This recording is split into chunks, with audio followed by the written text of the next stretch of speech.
জুলাই যুদ্ধে যারা অংশগ্রহণ করেছিল সকল সকল দল মতের ছাত্রদের আঁকা ছবি সেখানে ছিল। তার মধ্যে দীপ্ত দীপিনের ছবিটাও ছিল।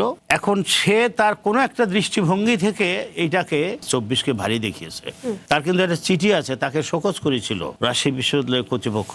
দীপনের একটা ব্যাখ্যা আছে, আমি এটার শেষ বাক্যটা শুধু পড়ি। সে যেটা সামারি করছে দীপন বলছে যে কিন্তু আজকাল অনেকে ৭১-এর চেয়ে ২৪কে বেশি গুরুত্ব দিচ্ছে নিজ স্বার্থ লাভে। এটাই আমি তুলে ধরার চেষ্টা করেছি এই ছবিটাতে। ৭১-এর ভূমিকা সম্পর্কে জামাত তো কখনো অস্বীকার করে না, এবং যেটা বলা হচ্ছে জামাত ক্ষমা চায়নি, জামাত একাধিকবার ক্ষমা চেয়েছে, সরাসরি ক্ষমা চেয়েছে।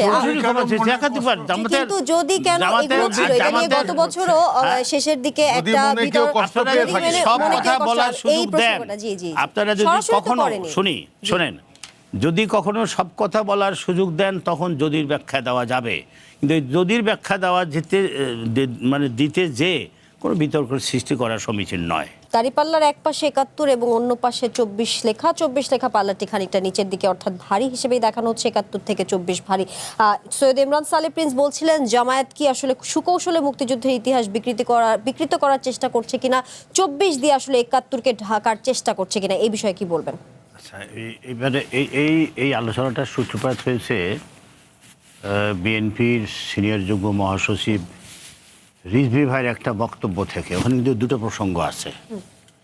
এক হলো বিরোধী দলীয় নেতার সরকারি বাসভবনে যে চিত্র প্রদর্শনী করা হয়েছে সেটা প্রসঙ্গ একটা আছে, আর হলো রাজশাহী বিশ্ববিদ্যালয়ের বিষয়টি।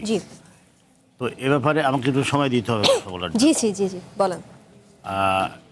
বিরোধী দলের বাসায় যেটা করা হয়েছে সেটা কিন্তু সে সম্পর্কে এই রিজভী ভাইয়ের এই অভিযোগের পর বা আপত্তির পর বিরোধী দলের তিনি এটার ক্লারিফিকেশন দিয়েছেন, এবং আমারও সুযোগ হয়েছিল এই প্রদর্শনীটা দেখার জন্য। সেখানে শুধুমাত্র স্বৈরাচারদেরকে, কারণ আলটিমেটলি হলো ফেসিবাদের বিরুদ্ধে যে জুলাইয়ের যে সফলতা, এর যে একটা পিছনের ধারাবাহিকতা আছে, এইটা তুলে ধরার জন্য আইয়ুব খান, ওখানে কিন্তু আইয়ুব খান, ইয়াহিয়া খানেরও ছবি আছে, এবং তাদের ছবির নেচে বড় ন্যারেটিভ আছে। তারা এই দেশে যে ক্ষতি করেছে, তাদের দ্বারা যে গণহত্যা হয়েছে, ক্ষতি হয়েছে, তার বড় ন্যারেটিভ আছে ওই দুজনের ছবির নেচে। তারপরে ছবিটা আছে শেখ মুজিবের ছবি আছে, তারপরে আছে না ৭ মার্চের ন্যারেটিভ নাই ভাই, ওই বক্তৃতা আছে তো ভাই। আপনি যান নাই ওখানে, আমি গেছি। না তার ওই ৭ মার্চের ছবি আছে, বক্তৃতা তো নাই, ছবি আছে একটা, তার ছবি আছে, আঙুল তোলা ছবিটা আছে, যেটা সবাই জানে, সবাই চেনে, এই জন্য এই ছবিটা আছে। পরবর্তীকালে যে ওনার পরবর্তীকালে যে দুই স্বৈরাচার, ওখানে কিন্তু ম্যাডাম খালেদা জিয়ার ছবিও নাই। ওনারা শুধু শহীদ রাষ্ট্রপতি জিয়া রহমানের কথা বলতেছেন, কিন্তু ম্যাডাম খালেদা জিয়ার ছবি যে না এটা কিন্তু বলতেছে না। তার মানে কি, এখানে এটা উদ্দেশ্য হচ্ছে এই প্রদর্শনীর স্বৈরাচারের ইতিহাস এই বাংলার মাটিতে, সেটাকে প্রদর্শন করা। এক পাশে ছবি ছিল, অপর পাশে একটা মেসেজ ছিল। এইভাবে এটাকে আয়োজন করা হয়েছিল। এটা এখন রিজভী ভাই বলার পর নিয়ে সমালোচনা হয়েছে, এটা জবাবও দেওয়া হয়েছে, এবং আমি মনে করি এর বাইরে এখানে কোনো কথা নাই। এর বাইরে যদি কোনো আলোচনা হয় সেটা হতেই পারে, আলোচনা তো থামানো যাবে না। বাট এটা খুব জামাতের পক্ষ থেকে এর যে দৃষ্টিভঙ্গি সেটা খুব পরিষ্কার। শুধু স্বৈরাচারদের ছবি সেখানে প্রকাশ করা হয়েছিল, সেখানে রাষ্ট্রপতি জিয়া রহমানের ছবি আসার কোনো, ওটা মুক্তিযুদ্ধের ইতিহাসের ছবি না। আর দ্বিতীয় যে বিষয়টা, এটা আপনি শুরুতেই বলছেন যে শিবির কর্তৃক আয়োজিত, এটা শিবির কর্তৃক আয়োজিত না। আপনারা নিশ্চয়ই জানেন যেটা কারা আয়োজন করেছিল। আমার কাছে প্রশাসনের চিঠি আছে, এটা প্রশাসনের পক্ষ থেকে এই ছবিটা এঁকেছিল দীপন দেবনাথ নামের গ্রাফিক ডিজাইন ডিসিপ্লিনের একটা ছাত্র। এটা এই অনুষদ কর্তৃক এই আয়োজনটা করা হয়েছিল। সেখানে জুলাই যুদ্ধে যারা অংশগ্রহণ করেছিল সকল দল মতের ছাত্রদের আঁকা ছবি সেখানে ছিল। তার মধ্যে দীপ্ত দীপিনের ছবিটাও ছিল। এখন সে তার কোনো একটা দৃষ্টিভঙ্গি থেকে এইটাকে ইয়াটাকে ভারী দেখিয়েছে, ২৪কে ভারী দেখিয়েছে। তার কিন্তু একটা চিঠি আছে, তাকে শোকজ করেছিল রাজশাহী বিশ্ববিদ্যালয়ের কর্তৃপক্ষ এবং রাজশাহী বিশ্ববিদ্যালয়ের কর্তৃপক্ষ যে যে- যে- যে শোকজ করেছে, আমি একটু 30 সেকেন্ড লাগবে। জি। এটা হলো সংবাদ বিজ্ঞপ্তি রাবিতে প্রদর্শিত চিত্রকর্ম সম্পর্কে কর্তৃপক্ষের বক্তব্য। রাজশাহী বিশ্ববিদ্যালয় 10 আগস্ট 2026 জুলাই গণ অভ্যুত্থান রংতুলিতে মুক্ত স্বদেশ শীর্ষক চিত্র প্রদর্শনীতে প্রদর্শিত একটি চিত্রকর্ম সম্পর্কে প্রকাশিত সংবাদের প্রতি কর্তৃপক্ষের মনোযোগ আকৃষ্ট হয়েছে। এ বিষয়ে কর্তৃপক্ষের বক্তব্য হচ্ছে, প্রদর্শনীতে প্রদর্শিত চিত্রকর্মগুলো জুলাই গণ অভ্যুত্থান দিবস 2026 উপলক্ষে চারুকলা অনুষদ কর্তৃক আয়োজিত আর্ট ক্যাম্পের অনুষদ কর্তৃক বাছাইকৃত 80টি চিত্রকর্ম চলমান প্রদর্শনীতে প্রদর্শনের ব্যবস্থা করা হয়। প্রদর্শিত একটি চিত্রকর্ম নিয়ে বিতর্ক সৃষ্টি হলে কর্তৃপক্ষ অনতিবিলম্বে তা প্রত্যাহার করে চারুকলা অনুষদের সংশ্লিষ্ট শিল্পীকে ওই চিত্রকর্মের বিষয় সম্পর্কে ব্যাখ্যা করতে বলা হয়েছে। প্রফেসর এস এম কামরুজ্জামান, প্রশাসক, দীপন, জনসংযোগ দপ্তর। দীপনের একটা ব্যাখ্যা আছে, আমি এটার শেষ বাক্যটা শুধু পড়ি, সে যেটা সামারি করছে দীপন। আচ্ছা, সে তার লেখাটা, জি। হ্যাঁ, এই যে দীপন বলছে যে, কিন্তু আজকাল অনেকে 71-এর চেয়ে 24-কে বেশি গুরুত্ব দিচ্ছে নিজ স্বার্থ লাভে। এটাই আমি তুলে ধরার চেষ্টা করেছি এই ছবিটাতে। এবং ছবিটা এই যে ছবিটা যদি পাঠকরা এই দেখতে ছবিটা পারে, দেখেছি, কিন্তু এখানে কিন্তু উল্লেখ নেই যে যেটি আপনি বলছিলেন যে এটা তো শিবির করে, অনেকে এটা চারুকলা অনুষদ কর্তৃক আয়োজিত।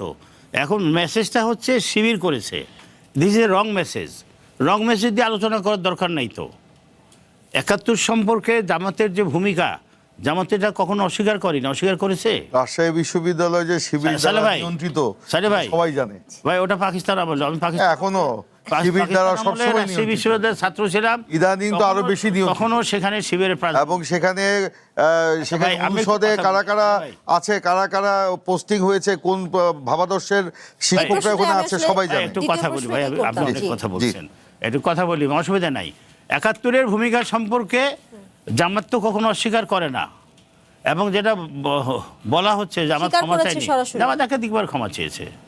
সরাসরি ক্ষমা চেয়েছে। সরাসরি ক্ষমা চেয়েছে একাধিকবার। জামাতের কিন্তু যদি কেন এগুলো ছিল, এটা নিয়ে গত বছরও শেষের দিকে যদি একটা মনে কেউ বিতর্ক, কষ্ট আপনারা পেয়ে যদি থাকে, সব মনে কথা কেউ কষ্ট বলার পায়, এই সুযোগ দেন, প্রসঙ্গটা, জি জি, আপনারা যদি সরাসরি তো কখনো করেনি। শোনেন, যদি কখনো সব কথা বলার সুযোগ দেন তখন যদির ব্যাখ্যা দেওয়া যাবে, কিন্তু এই যদির ব্যাখ্যা দেওয়া দিতে যে কোনো বিতর্কের সৃষ্টি করা সমীচীন নয়। যদির ব্যাখ্যা দিতে গেলে বিতর্ক হবে। জামাত একটা রাজনৈতিক সিদ্ধান্ত হিসাবে তারা ওই সময় বিরোধিতা করেছে। এটা কোর্টেও যখন বিচার হয়েছে, কোর্টেও জামাতের লয়াররা এটা ব্যাখ্যা করেছে, স্বীকার করেছে, বলেছে। তো কিন্তু তাই বলে এই যে রাজশাহী বিশ্ববিদ্যালয়ে যেটা হলো বা এখানে যেটা হলো, সব কিছুতেই জামাতকে দায়ী করা হবে, দায়ী করা যেতে পারে, দায়ী করে আলোচনা করা যেতে পারে, সেটা নিয়ে টকশো দীর্ঘায়িত করা যেতে পারে, উত্তেজনার সৃষ্টি করা যেতে পারে, কিন্তু এটা আসলে সঠিক হবে না। আমার মনে হয় যে এটা কিন্তু রং প্রেজেন্টেশন। যেমনটা সৈয়দ ইমরান সালে প্রিন্সও বলছিলেন যে যদি আসলে সরাসরি ক্ষমা চাইতো জামাতের পক্ষ থেকে, সরাসরি যদি কিন্তু কিংবা যেসব আছে সেই সব ইয়েগুলো যদি ব্যবহার না করে একদম সরাসরি যদি ক্ষমা চাইতো, তাহলে হয়তো জামাতের রাজনীতিতে এখন আরো একটু ভিন্ন হতো, এমনটা যেমনটা আমি আপনাকে একটা কথা শুধু বলি, কিন্তু এই কথার পাল্টা জবাব আমি আর দেবো না। একটা কথা বলবো, আজিজ ভাই প্রবীণ সাংবাদিক, আমার বয়সের কাছাকাছি বয়স ওনার, আমি 68-এর এসএসসি, সে আমার বয়স এখন 75। আজিজ ভাই মনে হয় আমাদের সময়েরই আর কি, হ্যাঁ, কাছাকাছি সময়ের। আমি সব কিছু জানি, মানে সব ইতিহাস আমার পড়া আছে। ডিফেন্সে কাজ করার কারণে স্বাধীনতার ইতিহাস, তারপরে এই যে 75 শহীদ রাষ্ট্রপতি কীভাবে ক্ষমতায় আসলেন, সব বিস্তারিত পড়াশোনা আছে। ওই সময়ে জামাতের হাতে মানুষ মারার মতো জামাতের কোনো অবস্থান ছিল না, তাদের হাতে কোনো অস্ত্র ছিল না। তারা ছিল ক্ষুদ্রতম একটি দল, যে 5-7টা দল ওই সময়ে পাকিস্তানকে সহায়তা করেছিল। প্রধানতম দল ছিল মুসলিম লীগ, তারপরে নিজামে ইসলাম এবং অন্যান্য দল ছিল, নুরুল আমিনের দল ছিল, মৌলভী ফরিদ আহমেদের দল ছিল, ভাই হয়তো নাম জানেন এনাদের। জামাতও ছিল। আমি যতটুকু জানি পিস কমিটির 50 সদস্যের মধ্যে 49 নম্বর সদস্য ছিলেন গোলাম আজম সাহেব। আমি কিন্তু ডিফেন্ড করতেছি না, দিস পলিটিক্যাল ডিসিশন আমার কাছে মনে হয়েছিল এটা অবাস্তব সিদ্ধান্ত, কারণ দেশের মানুষের বিরুদ্ধে যে কোনো রাজনৈতিক সিদ্ধান্ত নিয়ে কখনো কোনো সুবিধা অর্জন করা যায় না, এটা তারা বলছে। এখন ওই যে বলছে যে লক্ষ লক্ষ মানুষ মারার দায়িত্বটা যখন জামাতের ঘাড়ে চাপানো হয়, তখন যদি প্রশ্নটা আসে, এখন বলবেন রাজাকার ছিল এটা সরকারি বাহিনী। আজ ভাই জানবেন, আগে ছিল মুজাহিদ বাহিনী, ওই আইনটাকে যখন সারেন্ডার হয় হ্যাঁ। তখন পাকিস্তানি বাহিনীর থেকে বলা হয়েছে, ডকুমেন্ট আমার কাছে আছে, অক্সিলারি ফোর্স, রাজাকারকে কিন্তু বলা হয়নি। রাজাকার তো চাকরিজীবী ছিল, গরিব চাকরিজীবী মানুষ। ছিল, হ্যাঁ। কিন্তু শান্তি বাহিনী জামাতের হাতে- আলবদর আল শাম তারা জামাতের হাতে অস্ত্র ছিল না। না, অস্ত্র ছিল না, ধরে নিয়েছে তো। জামাতের মেয়েদেরকেও ধরে নিয়েছে পাকিস্তানের, ওরা যেটা জুলুম নির্যাতন করার ওটা গড়ে করছে। গড়ে করছে। ওরা তো জামাত বিএনপি থেকে, জামাতও বাঁচে নাই। বিএনপি জামাত বা অন্য দল থেকে কিন্তু করে। জামাতরা খবর দিছে, এরা গড়ে করছে, জি। জামাতরা খবর দিছে যে অমুকের ঘরে সুন্দরী নারী আছে, এগুলো তো মহিলা আছে। ধরে নেন দিছে দেয়নি, এগুলো নিয়ে অনেক বিতর্ক করা যাবে, কিন্তু না, জামাত কিন্তু দায় অস্বীকার করে না। যেহেতু দেশ একটা কিন্তু বাস্তব এখন হয়ে গেছে, যা কিছু হবে ওই কেষ্টাবেটাই চোর, এই ফর্মুলা থেকে তো বের হয়ে আসতে হবে। আমরা তো রাজনীতি সকলের সঙ্গেই করতেছি এবং যেমন পজিটিভ রাজনীতি কিন্তু করতেছি। যদি ওই ক্ষমার প্রসঙ্গটাই আমি কিন্তু প্রশ্নটা আবারও করছি আপনাকে, যেমনটা সৈয়দ ইমরান সালে প্রিন্সও বলছিলেন, আবার এম এ আজিজও কিছু অংশে বলেছেন যে এই যে যদি কিন্তু ছাড়া যদি হতো, তাহলে কি আপনারা এই যে মুক্তিযুদ্ধ বিরোধী রাজনৈতিক দর্শন থেকে বের হতে পারতেন বা রাজনীতিতে একটু ভিন্ন হতো? আমি ব্যক্তিগত বিশ্বাস সরাসরি। করি জামাত নিজ হাতে কোনো মানুষ মারে নাই, কাজেই লক্ষ লক্ষ মানুষ মারার দায়িত্ব কেন জামাত নেবে? জি। বিরোধিতা করছে, রাজনৈতিক বিরোধিতা করছে, এ দায় অবশ্যই জামাত নিচ্ছে এবং তার খিসারও তো দিচ্ছে, এখনও দিচ্ছে। জি। এখন যে জন্মগ্রহণ করছে তার ঘাড়েও সেই ট্যাগটা দেওয়া হচ্ছে। এই অবস্থায় তো আমরা এই সমাজে বসবাস করতেছি। জি।